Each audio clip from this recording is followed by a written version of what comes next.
Ebbene sì, sono passati 70 anni dalla nascita della Repubblica Italiana. Per capire meglio questo complicato periodo, io e Alessandra abbiamo deciso di intervistare una persona che c'era, che ha combattuto, che ha lottato per questa Repubblica.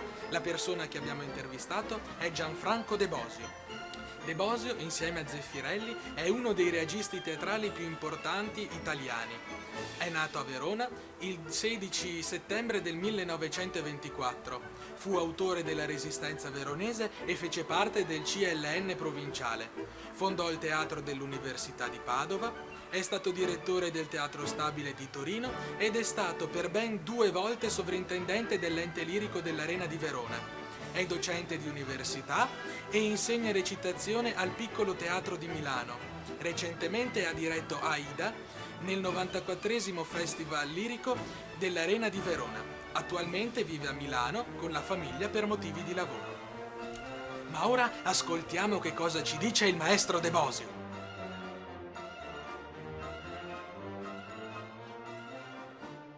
Eccoci qui con il maestro Gianfranco De Bosio. Ecco maestro, ci può raccontare come ha vissuto lei il referendum per la Repubblica?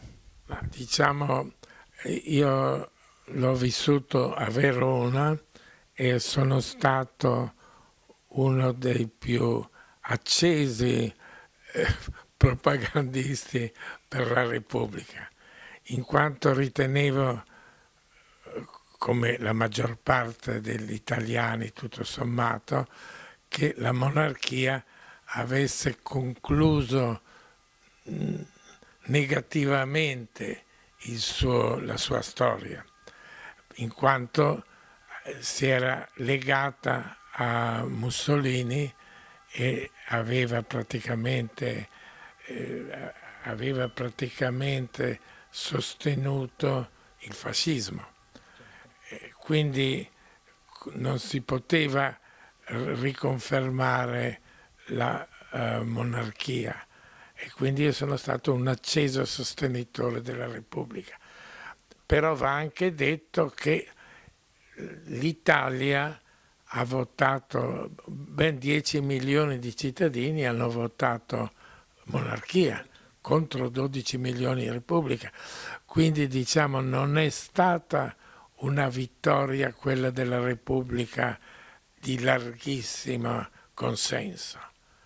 E questo fa pensare e riflettere sul fatto che nel fondo il fascismo aveva ottenuto consensi reali in Italia e soltanto la sconfitta militare, la catastrofica sconfitta militare, ha inciso pesantemente sulla posizione a favore della Repubblica.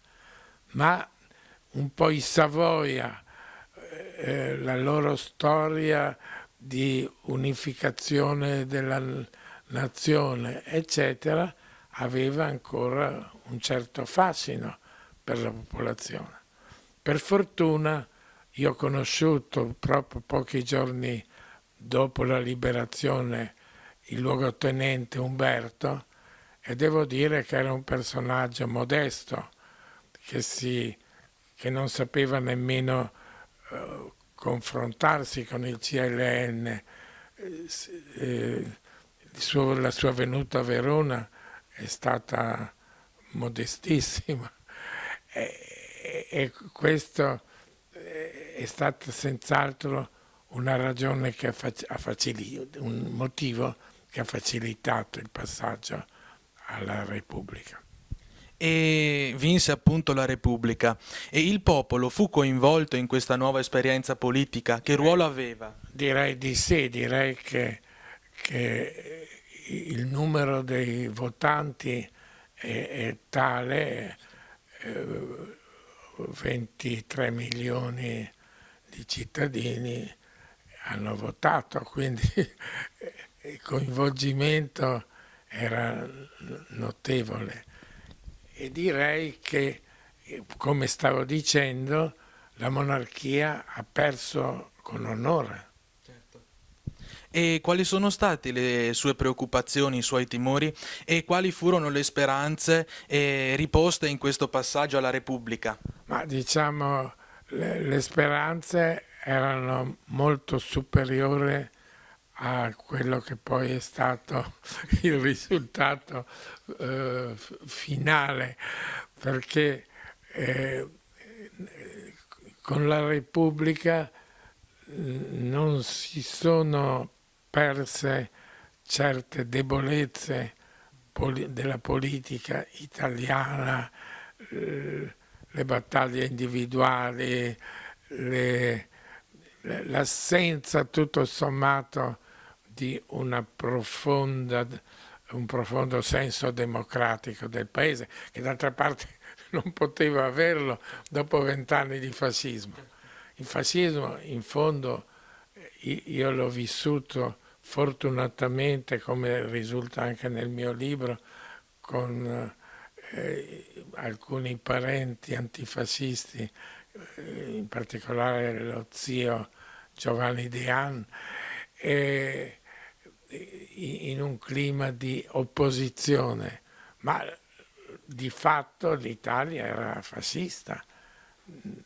Finché che la guerra non ebbe conseguenze disastrose, l'Italia era rimasta piuttosto fascista e quindi il trapasso è dovuto al crollo militare del fascismo più che all'ideologia democratica.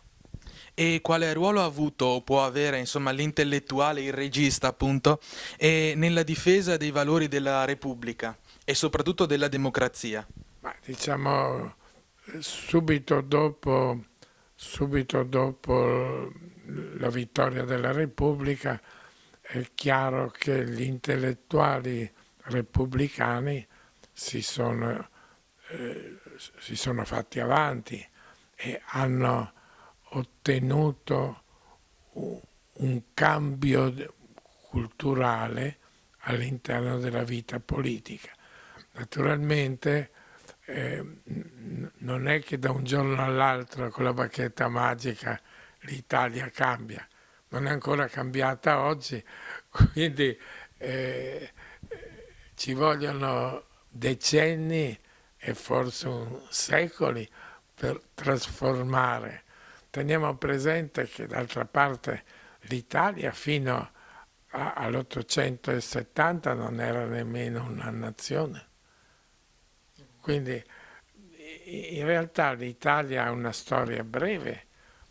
Oggi si può dire 147 anni. E sappiamo che il voto è segreto, però maestro, ci può dire lei cosa votò? Beh, per forza Repubblica. E a distanza di 70 anni lo rifarebbe? Sì, certo. Grazie. Dopo aver sentito queste parole, non possiamo far altro che ringraziare il maestro De Bosio e porgere i migliori auguri alla nostra Repubblica.